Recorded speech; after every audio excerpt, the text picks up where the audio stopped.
بسم اللہ الرحمن الرحیم۔ السلام علیکم معزز سامعین۔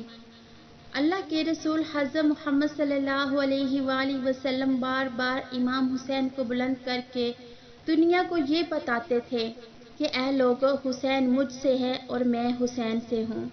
اے لوگو، اگر حسین پر کوئی مشکل وقت آ جائے اور یہ تم سے مدد طلب کرے تو تم اس کا ساتھ دینا، کیونکہ یہ جنت کے جوانوں کا سردار ہے، میرا خون ہے، میری اولاد ہے۔ لیکن افسوس، ابھی رسول اللہ کی رحلت کو تھوڑا وقت گزرا تھا کہ کربلا کے میدان میں ایک طرف 9 لاکھ کا مجمع تھا تو دوسری طرف وہ حسین جس کو اللہ کے رسول اپنے کاندھوں پر سوار کرتے تھے۔ امام حسین علیہ السلام اپنے نانا کی امت سے بار بار کہتے رہے کہ کیوں میرا رستہ روکا ہے؟ اے لوگو، میں تمہارے نبی کا نواسا ہوں، کیوں 3 دن سے میرے بچوں کو پیاسا رکھا ہے؟ کیوں میرے عزیز و اقارب کو شہید کیا ہے؟ بتاؤ، کیا میں نے رسول اللہ کی شریعت میں کوئی ترمیم کی ہے؟ کسی انسان کا حق کھایا ہے؟ کسی انسان پر ظلم کیا ہے؟ اتنے میں فوجی یزید ایک آواز میں کہنے لگے، اے حسین، ہم سب تجھے تیرے بابا علی کے بغض میں قتل کر رہے ہیں تاکہ یزید ہماری جھولیاں دولت سے بھر دے۔ امام حسین علیہ السلام نے فرمایا، اے لوگو، آج جس اسلام کا علم تمہارے ہاتھ میں بلند ہے، یہ علم میرے بابا علی نے بلند کیا۔ مت بھولنا، خیبر اور خندق میں اگر علی نہ ہوتے تو اسلام کی فتح ممکن نہ تھی۔ وہ علی جس نے پوری زندگی اسلام کی تبلیغ کی، حق کو بلند کیا، رسول اللہ کی حفاظت کی، آج اس علی کو یہ اجر دے رہے ہو۔ اے لوگو، اللہ کے رسول نے بار بار میرے بابا علی کا ہاتھ بلند کر کے فرمایا تھا، جہاں حق ہوگا وہاں علی ہوگا، جہاں علی ہوگا وہاں حق ہوگا، اور آج اس علی اور اولاد رسول کو یہ اجر دے رہے ہو۔ اتنے میں یزید کی فوج نے سپہ سالاروں نے دیکھا کہ کہیں فوج میں بغاوت نہ پیدا ہو جائے۔ اے شمر، کیا دیکھ رہے ہو؟ حملہ کرو۔ بس لاکھوں کی فوج نے رسول اللہ کے نواسے پر حملہ کیا۔ امام حسین علیہ السلام نے اللہ کا نام لیا اور ذوالفقار کو نیام سے نکالا۔ تاریخ گواہ ہے، ایک طرف لاکھوں کا مجمع اور ایک طرف 3 دن کا بھوکا پیاسا حسین ابن علی۔ زمین پر اس طرح کی جنگ پہلے کبھی نہیں دیکھی گئی کہ تنہا انسان لاکھوں کے مجمع کو اس طرح فنار کر رہا ہے کہ فوجیں اشقیا واپس پلٹ کر بھاگنے لگی۔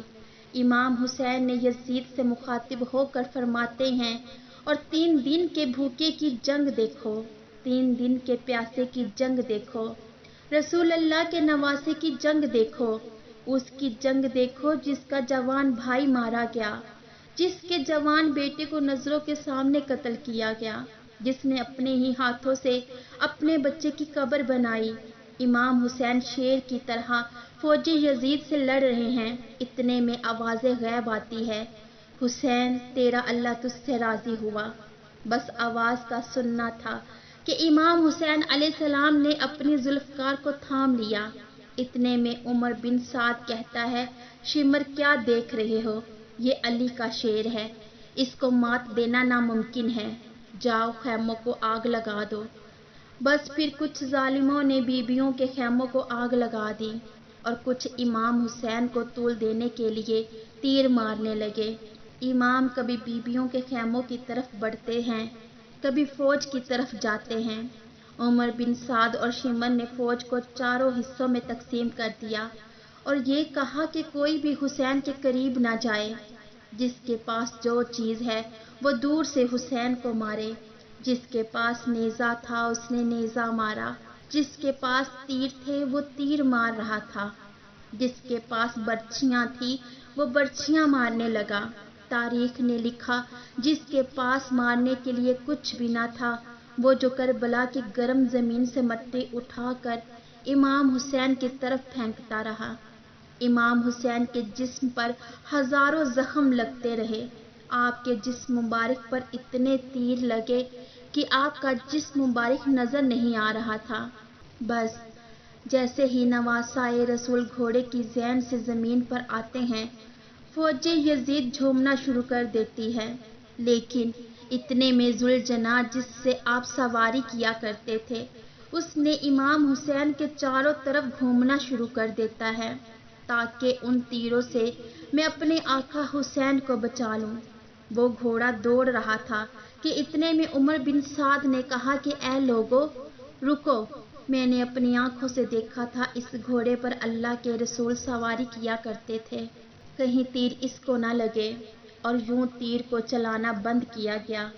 افسوس ہے ان لوگوں پر، ان لوگوں کو گھوڑے کا احترام تو معلوم تھا جس پر سواری رسول اللہ کیا کرتے تھے، لیکن اس کا احترام بھول چکے ہیں جن کو رسول اللہ اپنے کاندھوں پر سوار کر کے امت کو دکھایا کرتے تھے۔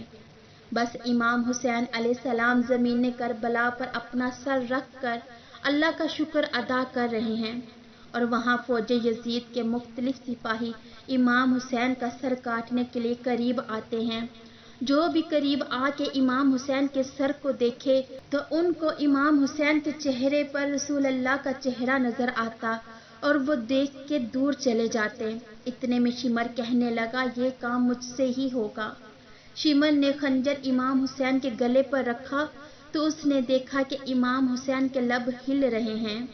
اس نے سوچا ہم نے حسین کا پورا خاندان ختم کر دیا، 3 دن تک حسین کے بچوں کو پیاسا رکھا، شاید حسین ہمیں بددعا دے رہے ہوں گے۔ سننے کے لیے کان قریب کیا تو کیا سنا کہ امام حسین علیہ السلام اللہ کے دربار میں اللہ کی نعمتوں کا شکر ادا کر رہے ہیں۔ اللہ تیرا شکر ہے، اس امتحان کے لیے تو نے اس حسین کو چنا۔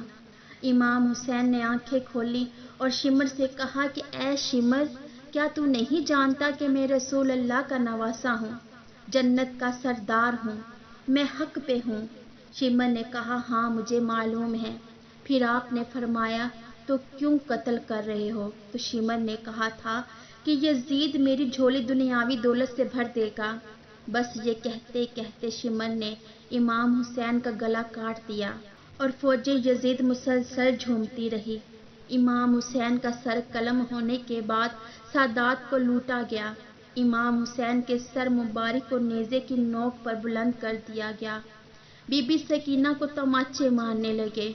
رسول اللہ کی نواسیوں کے سروں سے چادریں چھین لی گئی اور حسین کے جسم مبارک کی توہین کرنے لگے۔ تاریخ نے لکھا امام حسین کے جسم پر جو چیزیں تھیں ان کو لوٹنے لگے۔ اتنے میں ایک شخص امام حسین کے جسم کے قریب آیا۔ امام حسین کے ہاتھ میں ایک انگوٹھی پہنی تھی، اتارنے کی کوشش کی، نہ اتری، وہ انگلی کاٹ کے انگوٹھی لے گیا۔ آپ کے جسم مبارک کو رسیوں سے باندھ کر کربلا کی گرم زمین پر ادھر سے ادھر پھیرایا گیا۔ اتنے میں عمر بن سعد نے کہا کہ اے شمر، حسین اور ان کے ساتھیوں کی لاشوں کا وہ حشر کرتے ہیں کہ رہتی دنیا تک کوئی بھی یزید کے خلاف آواز نہ اٹھائے۔ سب کے جسم سے سروں کو کاٹ لو اور سب کی لاشوں کو پامال کر دو۔ زمین کربلا گواہ ہے کہ کہیں سے کوئی قبیلہ اٹھ جاتا ہے اور کہتا ہے کہ ہم ان کی لاشوں کو پامال ہونے نہیں دیں گے۔ کہیں بی بی ام لیلہ کا قبیلہ آتا ہے، وہ کہتا ہے ہم علی اکبر کا لاشا پامال ہونے نہیں دیں گے۔ کہیں بی بی رباب کے قبائل کے لوگ کہتے ہیں ہم علی اصغر کا لاشا پامال ہونے نہیں دیں گے۔ ایک ایک شہید کی لاش پامال ہونے والی جگہ سے ہٹائی گئی۔ تاریخ گواہ ہے، صرف رسول اللہ کا اکیلا نواسا کربلا کی گرم زمین پر پڑا رہا اور مغرب کے گھوڑے مشرق کی طرف اور مشرق کے گھوڑے مغرب کی طرف دوڑتے رہے۔ امام حسین کا جسم پامال ہوتا رہا۔ امام جعفر صادق علیہ السلام فرماتے ہیں میرا سلام ہو میرے اس غریب دادا جس کی لاش کو اس طرح سے پامال کیا گیا کہ ان کی دائیں پسلیاں بائیں پسلیوں میں اور بائیں پسلیاں دائیں پسلیوں کی طرف چلی گئیں، جن کا سینہ اور پشت ایک ساتھ ہو گیا۔ سلام ہو میرے اس بے وطن حسین پر جس کے جسم مبارک کے ٹکڑوں کو زمین کربلا پر بکھیرا گیا۔ اپنی جانیں تو قربان کر دیں لیکن اسلام پر ذرا برابر بھی آنچ نہ آنے دی۔ سلام ہے، سلام ہے، سلام ہے۔ آخر میں اللہ رب العزت سے دعا ہے کہ اللہ ہمیں نیک اعمال کرنے اور برائی سے بچنے اور بچانے کی توفیق عطا فرمائے، آمین یا رب العالمین۔ معزز سامعین، ویڈیو پسند آنے کی صورت میں ویڈیو کو لائک اور شیئر بھی کریں اور نیچے دیے گئے کمنٹس میں اپنی رائے ضرور دیجیے گا۔ اگر آپ نے ابھی تک ہمارا یوٹیوب چینل سبسکرائب نہیں کیا تو چینل کو سبسکرائب کر کے بیل کے بٹن کو پریس کر لیں۔ جزاک اللہ۔